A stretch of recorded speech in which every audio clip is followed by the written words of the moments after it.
Hi everybody, my name is Jared and I am a Master Mason in the state of Mississippi in the United States of America.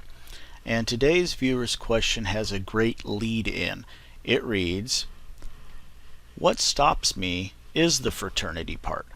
I've seen how other fraternities behave and how their allegiance seems confined to a select few, where the whole of humanity should be where we pledge our allegiance.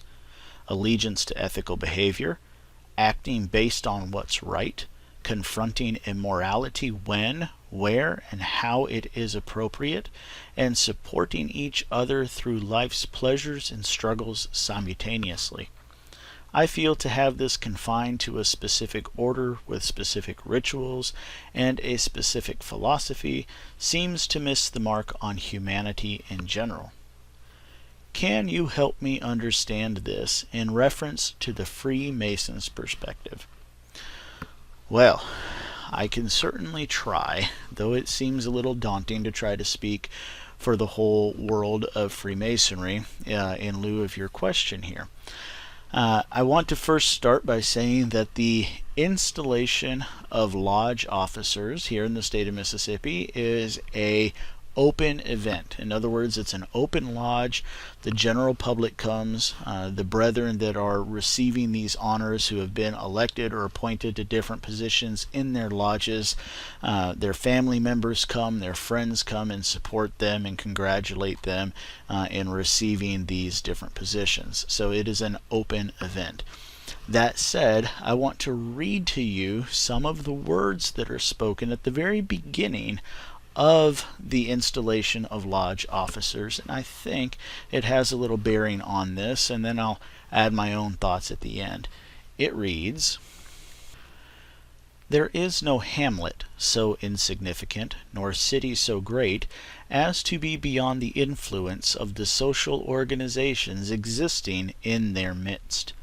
These either tend upward or downward, and the community has a right to know in which direction they do tend. It might be said of a society whose footprints are lost in the sand-swept tracks of tradition, which has existed so long that its beginnings are not recorded upon the written pages of history, which has claimed in all ages the devotion of men prominent for their virtues and renowned for their learning, would need no apology for its existence. But in this utilitarian age, when men no longer have time for the sentimental, and everything which is not practical is swept aside in the mad race for wealth and reputation, place and power, the question ever introduces itself, of what use is it? If the labors of Freemasonry were confined to the lodge room, and its influences did not extend beyond its confines, if it had no mission to perform in this world except the perpetuation of itself by the mere making of Masons, if it did not enter into the daily life and conduct of its initiates and influence their actions for good in their relations to society, to their families, and their country, then, indeed, it might be truthfully said to have outlived its usefulness, and the solemn ceremonies which invite our presence for this occasion a mere waste of time which could be better employed. But it must be obvious to the dullest comprehension that an organization whose lodges are to be found everywhere man is free and civilized must of necessity exercise no unimportant influence upon mankind. That it does exert such an influence we have abundant evidence springing from the manifold sources in which its beneficence flows, and it is greatly to its praise that it can truthfully be said that it has excelled all other human agencies in an endeavor to find a common ground upon which all good men can stand, regardless of creed or country, in the great work of making all mankind akin. In every age its device has been liberty, equality, fraternity, law, order, government, and not anarchy. It has always taught the fatherhood of God and the brotherhood of man, and never failed to inculcate the lessons radiated with effulgent splendor from the great light always to be found upon her altars, the law of the great teacher of Israel, to love the Lord thy God with all thy heart, and with all thy soul, and with all thy mind, and thy neighbor as thyself, is the great tenet of our profession.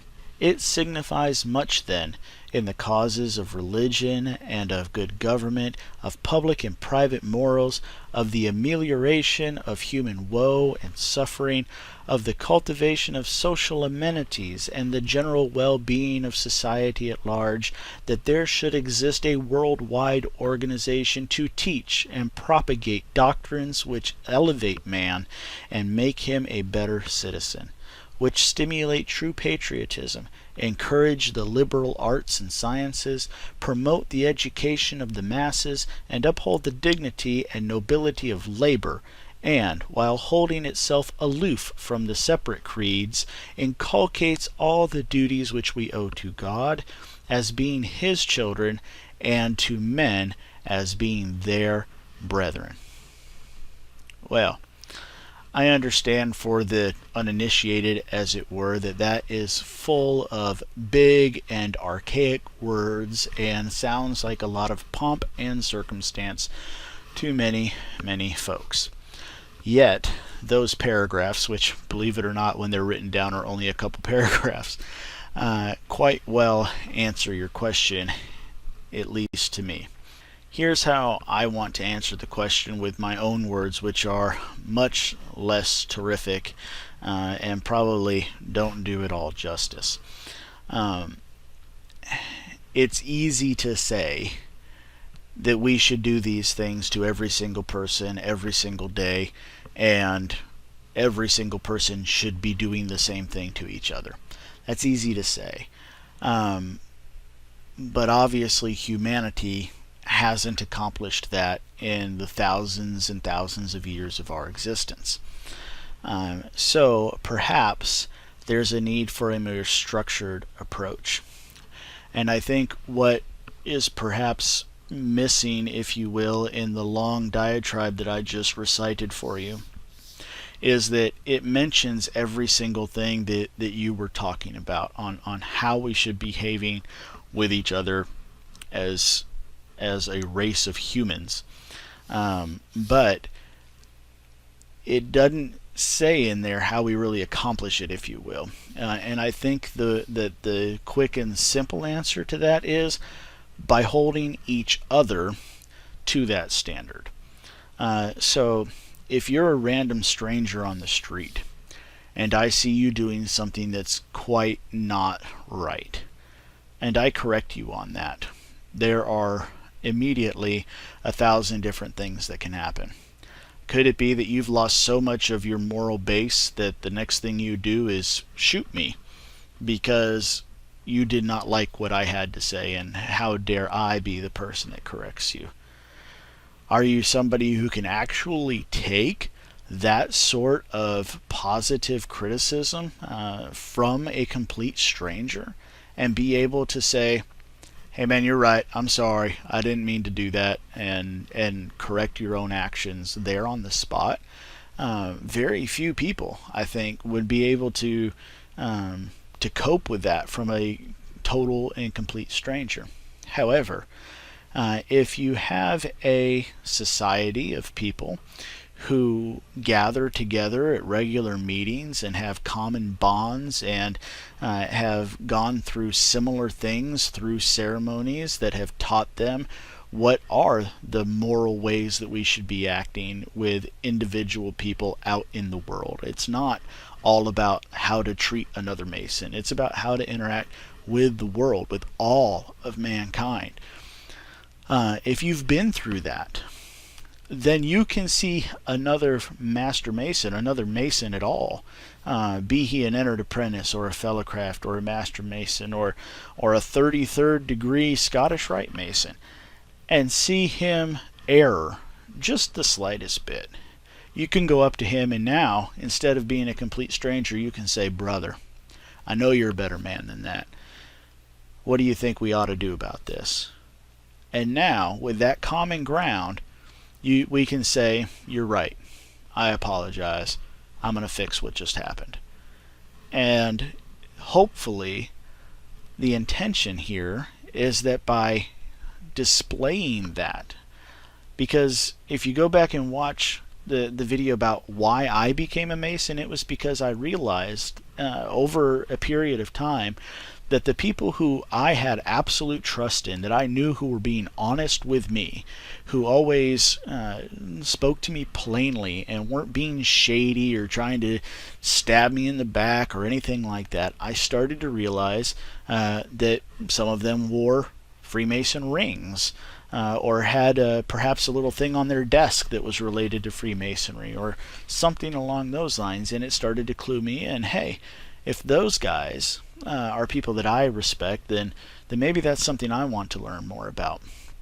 And so in that way, we can spread everything that you were talking about, ethical behavior, and all those kind of things. So I hope that makes some kind of sense. It's really hard to explain staring at a camera without getting some positive feedback or any kind of feedback from you directly on whether or not that's really what you meant or what your follow-up question might be.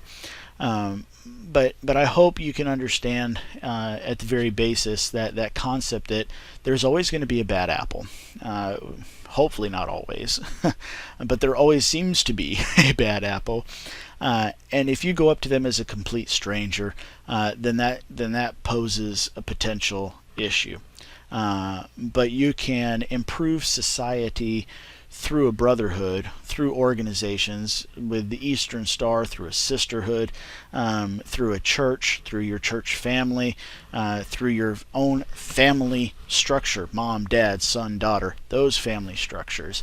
You can spread the lessons of morality that way and get things going. So I hope that in some way answers your question. If there's another follow-up that you'd like to have about this conversation, then please leave it down below, or any other questions and comments that anybody has, please leave them down in the comments. And thank you all for taking the time to watch. We'll see you next time.